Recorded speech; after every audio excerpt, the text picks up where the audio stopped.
मध्य प्रदेश एवं छत्तीसगढ़ के कर्मचारियों पेंशनर्स के 53% महंगाई भत्ता, महंगाई राहत। इसके साथ ही 18 वर्ष से लंबे छठवें वेतनमान के 32 माह का एवं 8 वर्षों से लंबे 27 माह का एरियर का भुगतान। इसके साथ ही धारा 49(6) और पेंशनर्स के लिए बड़ी दुखद खबर है, जिसमें बजट में उनके लिए कोई प्रावधान भी नहीं किया गया।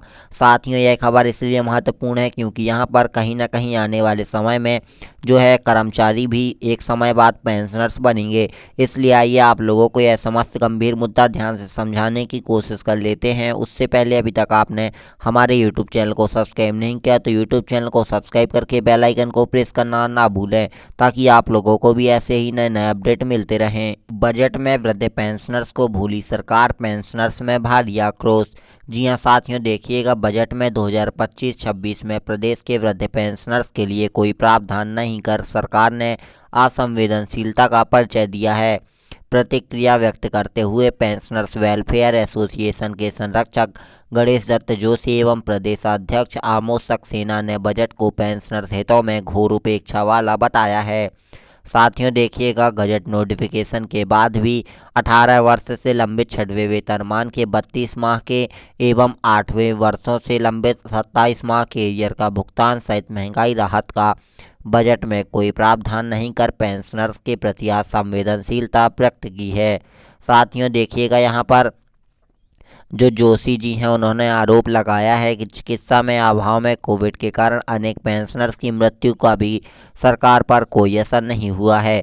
बजट में गंभीर बीमारी से ग्रस्त पेंशनर्स के उपचार का भी कोई प्रावधान नहीं किया गया। पेंशनर्स को कैशलेस चिकित्सा का प्रावधान नहीं करने एवं मरने के लिए छोड़ दिया गया है। आमोद सक्सेना ने आरोप लगाया है कि पेंशन नियम 1976 में संशोधन को विगत कई वर्षों से लंबित कर पेंशनर्स की मृत्यु के बाद उसकी अभावग्रस्त अविवाहित विधवा तलाकशुदा यहाँ इसके साथ ही जो परित्यक्ता पुत्री को केंद्र सरकार के समान पारिवारिक पेंशन का बजट में प्रावधान नहीं कर सरकार ने महिला सशक्तिकरण के प्रति अपनी नीति प्रदर्शित की है। साथियों, यहाँ पर यह खबर इसलिए इम्पोर्टेंट है क्योंकि यहाँ पर जो कर्मचारी हैं वह भी आने वाले समय में कहीं ना कहीं पेंशनर्स बनेंगे और यहाँ पर इसलिए यह बहुत ही गंभीर मुद्दा बनता जा रहा है।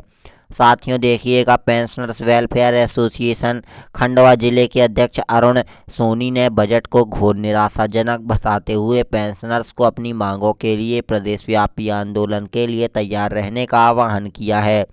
साथियों, इसके साथ ही यहाँ पर आप लोग देखिएगा, पेंशनर्स वेलफेयर एसोसिएशन द्वारा 12/3/2025 को जो है एक गणेश दत्त जोशी जी द्वारा एवं आमोद सक्सेना के द्वारा पत्र लिखा गया है मुख्यमंत्री मोहन यादव जी को, जिसमें बजट में वृद्ध पेंशनर्स वर्ग को भूली सरकार, पेंशनर्स में भारी आक्रोश बताया गया है।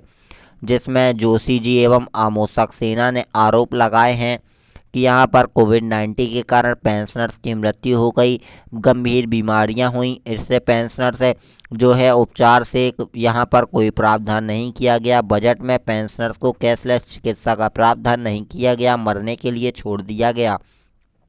इसके साथ ही आमोद सक्सेना जी कहते हैं, पेंशन नियम 1976 में संशोधन को विगत कई वर्षों से लंबित कर पेंशनर्स की मृत्यु के बाद उनकी अभावग्रस्त अविवाहित विधवा तलाकशुदा परित्यक्ता पुत्रियों को केंद्र के समान पारिवारिक पेंशन का बजट में प्रावधान भी नहीं किया गया।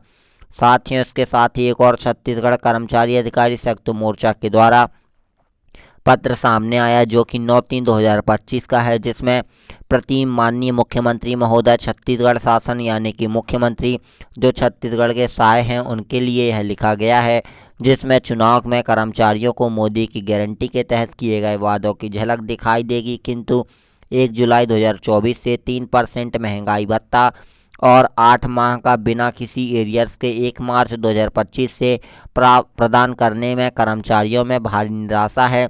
इसके साथ ही प्रदेश के कर्मचारियों एवं पेंशनर्स ने विधानसभा, लोकसभा, नगरीय निकाय के चुनाव में अपनी उपेक्षा के अनुरूप अपनी भूमिका का निर्वहन किया है। तो इसलिए यहाँ पर कर्मचारियों ने मुख्यमंत्री से मांग की है कि 1 मार्च 2025 से घोषित 3% महंगाई भत्ता देती 1 जुलाई 2024 से ईयर के साथ प्रदान करने एवं कर्मचारियों के लिए मोदी की गारंटी लागू करने की अत्यंत उदारता के साथ घोषणा करने की यहाँ पर महती कृपा मांगी हुई है। साथियों, महेंद्र सिंह राजपूत अध्यक्ष एवं अनिल शुक्ला जी द्वारा लिखा गया है। साथियों, आई होप जानकारी समझ में आई होगी एवं पसंद आई होगी। मिलते हैं एक और नई अपडेट के साथ, तब तक के लिए धन्यवाद। Thank you for watching.